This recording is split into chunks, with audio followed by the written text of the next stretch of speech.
So the Turtle Beach Stealth Ultra controller, I bought, that's right, the thumbnail didn't lie. I bought this controller because, well, Turtle Beach wouldn't send it out to me. I actually asked them, and I guess I'm just not turtle enough for the Turtle Club. Are you a member of the Turtle Club? Well, not exactly. Not exactly, but am I not turtly enough for the Turtle Club? Because they decided not to send it to me. That's okay though. You know for a fact that you're going to get an unbiased opinion. Since I bought this controller, I've never bought a controller this expensive before, so this is new territory for me. So stick around to the very end of the video so you can get my unbiased opinion on would I actually purchase this if I was just playing video games by myself. Let's get into the video. All right, let's talk about what's coming in the package itself. You get the sticker that always comes with it. You know, it's the Turtle Beach icon sticker that they always send out. And you also get a bunch of paperwork with this as well. Different manual, you get a QR code you can scan to kind of get you going. And if you have questions or concerns and stuff like that, you also get the case. Now, I like this case. This case is pretty cool. I definitely enjoy the purple look they got going on there. The case does have a hard shell case on it, but it is, you know, you can still press in on the joysticks upon testing when I first got the controller and stuff. So where it's nice and hard, it's still not super hard where you're going to be able to protect those joysticks like you really want to. The inside of the case itself, it has a nice mesh finish to it. It really looks good. I like the way it looks and feels. Just rubbing my fingers through it and stuff like that. You also get the storage compartment up top where you can probably throw your, you know, your caps that we're going to talk about here in a second or anything like that. And it does have that purple theme going on the inside of the case as well, just to kind of keep that theme going, which again, I do like the color of the purple. On the back of the case, you actually have a charging port on the back of the case itself, so you can charge your controller through the case if you want to. This is kind of something they played off of from the Elite Series modules. My dogs are home.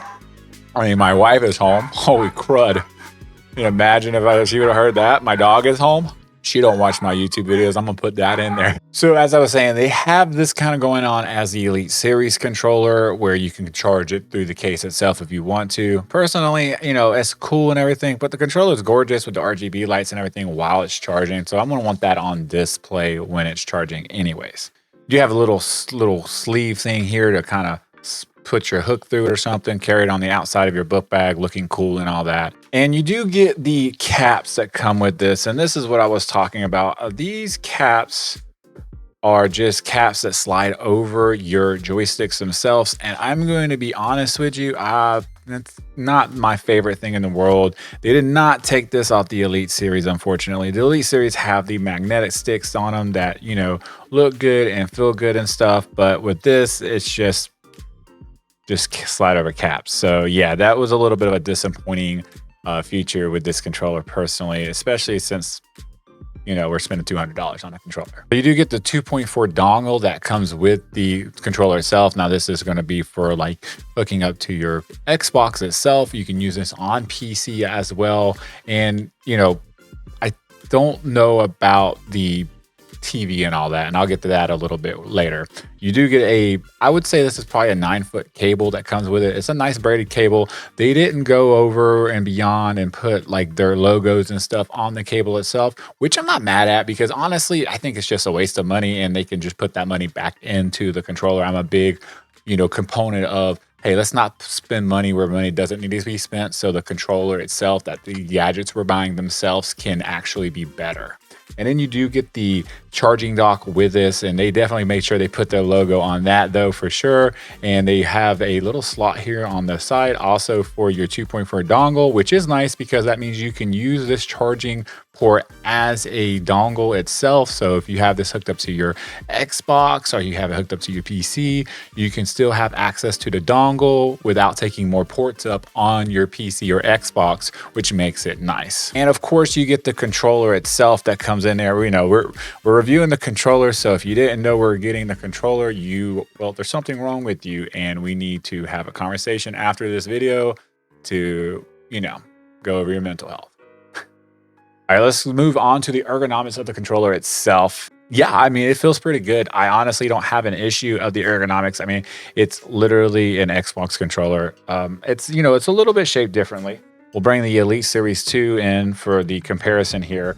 of the controller is we'll do a little quick zoom in and show you what they look like side by side. So, I mean, the Turtle Beach, you know, the outside of the grip, it looks like it curves around just a little bit more, and it has a little bit of a more of a curve right here on the inside versus the Elite Series controller.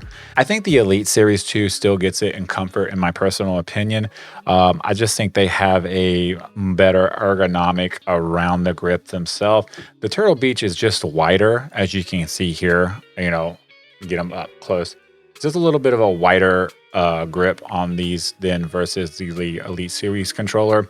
So I definitely would give it to the Elite Series. But with that being said, there's nothing wrong with the ergonomics of the controller itself. It feels really good in the hands. They have these cooling gel grips right here on this side. I'll be 100% when I was 400 pounds 2 years ago and I did the stealth controller on the channel that, you know, go back and check that out if you want to see what I looked like. I could tell that the grips were cool to the touch and stuff because, well, my hands were sweaty because I was 400 pounds. Now that I'm, you know, I've lost a little bit of weight and, you know, it's cold outside, like I'm wearing a jacket right now, my hands are always cold. So I don't know if the grip gels work like they did on the stealth controller itself. I would assume they're the same controllers as in parts right here. So I'm going to assume that they work the same. If I'm wrong, let me know in the comments below and I will say, okay, thank you for telling me. Moving on. So when it comes to compatibility, I'm in this screen because I've had to do a lot of different testing, reach out to customer service and stuff, because honestly, I just had some bad experience with the controller when it comes to compatibility. It wasn't compatible Bluetooth to the PC. It wasn't compatible Bluetooth to my TV. I could never get it to work. It wasn't working on my phone to be able to play games and stuff on my phone. I finally eventually got it to work. It's still not working on either the PC or the TV. I do believe though, it's not supposed to work on the PC. Just FYI, I think you will actually need the little adapter for, you know, Microsoft for it to work on your PC without the Bluetooth dongle. The only reason why I was testing that, you don't want to use the Bluetooth dongle anyways, it's going to be faster in speed and stuff, but just for testing purposes, I was able to get it to work on my phone, was able to play with it and stuff on my phone with games that do accept controllers. Did reach out to customer service, never got a response from them. I actually reached out to them on Twitter. They did respond to me. They did answer my question about warranty and stuff. And since we're talking about that, let's just go ahead and go straight into that. The warranty on the controller is technically just a 1-year warranty. So if you have any issues within the 1 year other than what you've done, like if you throw this controller out of rage, they're not going to replace it, right? But if you have control buttons go out or things go out that shouldn't be going out, the screen just gives out or whatever, it should be covered under a 1-year warranty based on what I was told with customer service. Well, not customer service, it was Twitter, whoever I was talking to on Twitter. So just take that for what it's worth. Moving on. Let's move on to the buttons of the controller. Now I'm going to say real quick, the D-pad, the XYBA, the left and right bumper, and the back buttons themselves are all mechanical buttons. They're rated at 5 million clicks. So let's move on to each of them and talk about them individually real quick. Let's start with the XYBA buttons. They are good. They feel really, really good, honestly. The actuation is almost simultaneous, or, you know, just pretty much immediately when you press down on it. So I like that about it. They're not really loose. They're pretty much average when it comes to Xbox controller of looseness and stuff on the controller itself. And overall, they feel good. I like the way they look. The other thing is the D-pad. The D-pad on this controller feels absolutely amazing. I didn't really have an issue with it at all. Rolling off and stuff. I mean, you can just hear it. It feels really good. I really enjoy it. And I like the way they did it too. They almost have like circles going out from it itself all the way out. You know, it just looks good. It almost looks like it's supposed to be a still button or something, even though it's not, but it looks good. I enjoyed it. And it was probably, if I'm being 100%, probably one of my better D-pads I've played with on Xbox itself. So take that for what it's worth. Good job, Turtle Beach. Then we move on to the other front buttons of the controller itself. So like your front actuation buttons here and your Xbox button. Now, some people play with the Xbox button now. They like to set it up and use it for things and all that good stuff. That's cool. Just know the Xbox button is lower than it's not where it's normally at. Up here, it's going to be lower on the controller, which isn't a bad thing. Like if you're playing and you just want to move over to press it, you don't have to move up to press it. Now you can just kind of slide your thumb over to press it. So if you're one of those weird people that use the Xbox button to actuate something, then actually I think that's a pretty good spot for it. The other buttons, they don't feel weird or anything. They're not tactile. The bottom buttons here are a little bit more clickier, and that's your share button, and that is to actuate the menu, to be able to go into it and use the controller itself, all the menu features and stuff that we'll go over in the second video. And then here's your normal other two buttons, and they feel fine. There's nothing, no issues or anything there, and they're not really super loose or anything like that. So the build quality here on the controller itself still feels pretty good. All right, let's talk about cosmetics of the controller for a second. And this all going to be controller. No point of seeing my face because I'm actually recording this at 4 o'clock in the morning. Wow. All right. Anyways, so cosmetics on the controller, and there's a reason why I'm putting this in here. Please bear with me here. I do like the look of it and everything, the gold with the black and everything. And it does have these nice, beautiful RGBs that come on, and you have the color and the D-pad, or not the D-pad, the screen up top. And it has a lot of features with it, and it does look really good. You hear the Xbox cut on with the touchscreen, or not touchscreen. It's not a touchscreen. It's not a touchscreen, FYI. I keep saying that, but it's not. But you have all the different options. You can literally do everything from this screen, which is very, very nice. But the reason why I'm bringing this up is, let me throw this into the back buttons. Looks good, right? Silver and everything. It looks like a metal D-pad, even though it's not. Cosmetically, the controller looks gorgeous, in my personal opinion. The problem I have, though, is the RGB lights. They look great. I absolutely love the way they look. The problem is, when I'm playing, I don't really notice them, right? Like, I can't really see them. The people you're playing with ain't gonna see them. So at the end of the day, other than the prettiness of the look of the controller, what purpose do they serve for mechanically wise? Like, could we have taken these off and put the money into the software more, or put the money into something else? Maybe putting a little bit fatter sticks on here. I don't know. Maybe putting magnet sticks in here, and maybe a D-pad that's magnetic. You can take off or across D-pad. It's something like that, other than the RGB lights. And listen, don't hear what I'm not saying. They look gorgeous. You can literally go in the app and change them, and do whatever you want with them and stuff for effects and stuff, right? So you could change them on the fly, and they look great. They really, really do. But other than that, I really honestly think they could have put the money elsewhere for the RGBs. That's just me personally. Let me know in the comments below what you think about the RGBs, and if you agree with me that they could put the money elsewhere, or do you not agree with me and you think the RGB should be on here because it just adds that much more to the controller for a pop. I'm going to move on to the joysticks themselves. The joysticks on this controller, they're really, really small. Like, these are super small joysticks, and you'll know why here in a minute. But they feel pretty good. They feel kind of... They feel like typical Xbox sticks to me. Like, if you're going to ask about that in the comments, they feel pretty much standard Xbox sticks, like the tension and everything on them. So this controller does have anti-friction rings, and they work pretty well. I have no issues with them. I will be honest with you. I don't think you're going to be able to see it because I cleaned it off. When I was playing, I noticed some build up, and I don't know if that is coming off from the anti-friction ring itself, or I'm looking to be 100% honest as I'm doing this live. Now, I'm not sure what the buildup, like if it was like maybe the top layer of the gloss, if you understand what I'm saying. Like, sometimes you get like a top layer that just starts to rub off, which is probably an indication that the bottom layer is eventually going to rub off. I'm going to play with this controller more before I release this video, and if I start noticing more of it going away, then I will update it right now. But other than that, the sticks feel fine. Like I said, they are small. What I mean by small is, let's talk about control freaks for a second and what control freaks fit on here. Now, these are the Xbox control freaks. These are the smallest control freaks you can buy out of the box, because Xbox has the smallest thumbsticks out there. So if this fits, then this is going to be it. And let me show you. It fits easily, right?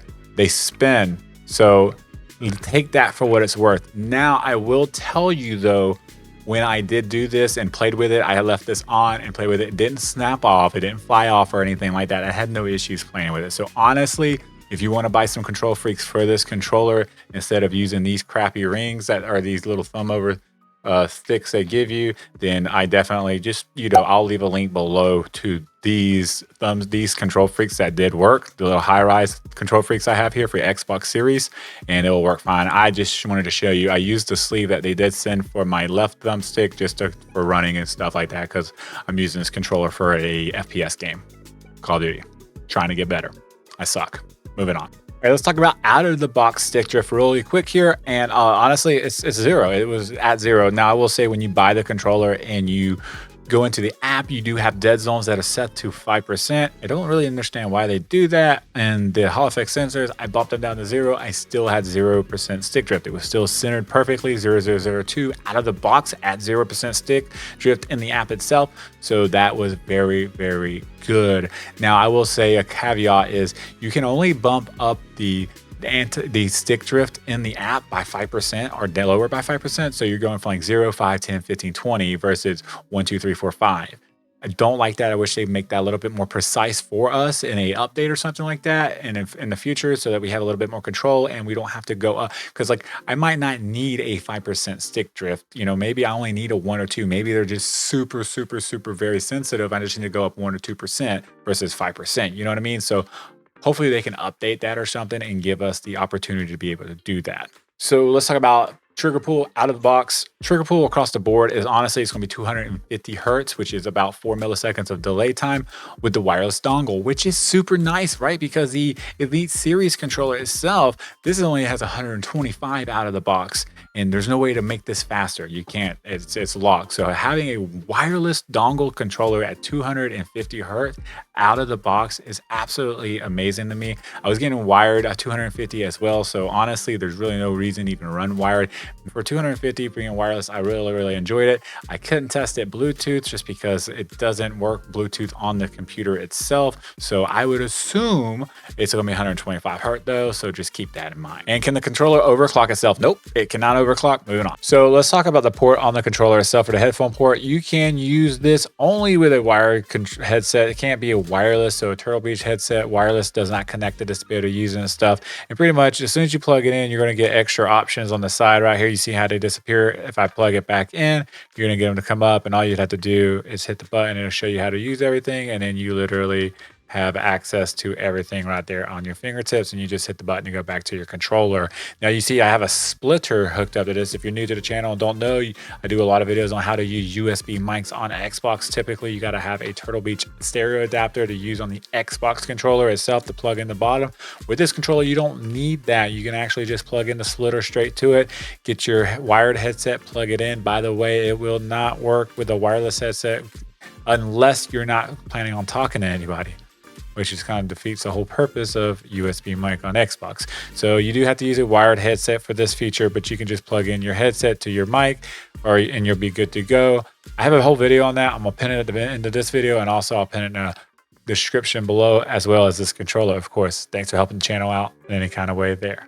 Moving on, let's talk about the bumpers on the controller for a second here. So these bumpers do have the grayness going on, the silver, if you would say so. And they have a gripple. If you've been here to the channel for a little while, you know what that saying is from, the gripple on the controller itself. And they are tactile again. So they have a 5 million life, from what the website says, 5 million life span on them. And they feel amazing. I'm not gonna lie, these are some of my favorite bumpers I've played with on an Xbox controller, just because they're tactile and they feel very, very well. I wonder if my other control, hold on. All right, so just for comparison on the bumpers real quick, this is the Elite. There's nothing special about that. They're just mechanical, or not mechanical, but they're just regular mechanic buttons, as in like they're just their normal buttons that have some membrane underneath and everything. This is my previous, or this is my daily driver as of now. It might switch, I don't know yet, but they're tactile, but they're still not as good as these. Like these feel amazing to press. Like they're soft, but they're not too soft where I'm gonna accidentally actuate them, but I don't have to put a lot of pressure on them to get them to actuate. They feel really good. Like honestly, these are probably the best bumpers I've played with on a controller, period. I'm just gonna go ahead and throw it out there. So bravo to Turtle Beach for these bumpers. So you do have the trigger stops on the controller itself, just to give you an idea. These are off, so you get the 100% pull. And then once I turn them on, you're gonna get pretty much I feel like I guess it's 50%. I feel like it's more like 30%. So maybe like a 30% pull. It's cool though, because you're gonna get 100% pull anyways of the controller itself. And then you could turn the dead zones down in the triggers themselves to get even a better, faster pull time, or however you wanna do all that jazz. So triggers feel pretty good. The bumpers feel amazing. And overall, the controller ergonomically and playing wise feels great. Moving on. Back buttons of the controller itself. Let's talk about them for a second. So I wasn't sure how I was going to feel about it because honestly, these are really, really close together. So I was honestly worried when I played with the controller, I acted like, you know, if I press my fingers here, I would accidentally actuate one of the buttons versus the other button. And honestly, I didn't. You know, I wasn't sure. I did have an issue in Call of Duty Pacifically. Yeah, Pacifically. Is it Pacifically?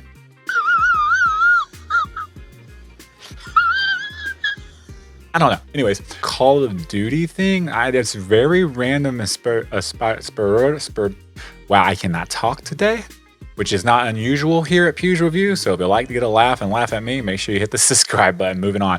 Anyways, it's not, so it's nothing to do with the controller itself. It's literally Call of Duty at that point. So the buttons themselves, I didn't accidentally hit them or anything like that. I noticed I didn't really rest my finger here to where I can just rock it back and forth. I was more or less moving back and forth like this, playing on the controller. So it worked well. I didn't have an issue with them at all. So ergonomically speaking, they feel pretty good. I don't have an issue with them. They're a little weird, but you know, I'm a weird guy, so yeah. In case you haven't noticed, I'm weird. I'm a weirdo. They're not loose or anything like that either. They're nice and tight in there. They're not like flopping around. You're not going to be able to get any kind of crust or stuff in there. It doesn't look like very often. So let's move on. All right, so here's the app on the PC itself. Just really quick going over this. It's not very good in my personal opinion. They have some work to do on this app. I full screened it and I can't get it out full screen. I've literally tried every F key in the world, every different combination of buttons. Evidently this is an issue. They need to do an update so I can get out of this without having to Control Alt Delete to in-task it and all that good stuff. But the one thing I do want to show you on here is, see if I can get here real quick, firmware. Typically I would talk about this in the second video, but this is very, very important. Once you get a controller, come to the firmware, and if you have to update it on the PC side of things, do not leave this screen. What I mean is, do not minimize it, do not go away from it, don't do anything in it, because as soon as you start updating, and if you go away from it and you click on another app, you bring up a window or something like that, it fails the update. It locks the screen saying failed update, and you have to literally unplug it, plug it back in, go through the process again, and start the update again, and let it update completely. And it takes about anywhere, I would say about between 6 and 8 minutes to do a full update. So the best thing to do is, if you're a child and you get the controller for Christmas or whenever you got the controller, this video is out after Christmas, unfortunately, but if you got the controller, plug in the controller, start the update, walk away, go do some chores, and then come back, you should be good to go. Same thing with the dongle itself. I don't know if this is the way it is on the Xbox. You do have an app to download to the Xbox. It's the same app, so you can update the firmware there if you need to. On the PC side of things, I'm not a big fan of the app. I mean, it has good features, but there's a lot of bugs in it. I think they need to work out still. So why is my camera like giving me different lighting and stuff? I don't know. That's actually awkward. Hopefully it hasn't been doing that the entire video. But anyhow, just want to throw that out there. Moving on. All right, so I wanted to hop on here and re-record this part right here at the screen. I didn't give it justice last time because honestly, this thing is awesome. 100%. Best thing on the controller is the screen being what you can do with it and set everything up with it. Let me explain. So you have everything from profiles to socials to systems, which you have firmware, calibration, screen brightness, LED brightness, screen timeout. Like, you can literally do everything from your controller right here with this screen, not having to know anything, because it literally tells you what it's going to do when you go to the option in the menu itself. For your sticks, for your calibration, for your precision aim, or your fast aim, or your dead zones can all be controlled right here, as well as your triggers themselves as well. You have your buttons where you can set up right here on screen. Like, literally everything can be done from right here. If you have a wired headset, you can plug it in and control everything. I will show you a section on that as well, but everything can be controlled. You get socials on here, which, you know, I kind of like, I don't like, you know, I have my thoughts and theories on that, but the fact that you can do all that from here is pretty wicked and pretty cool.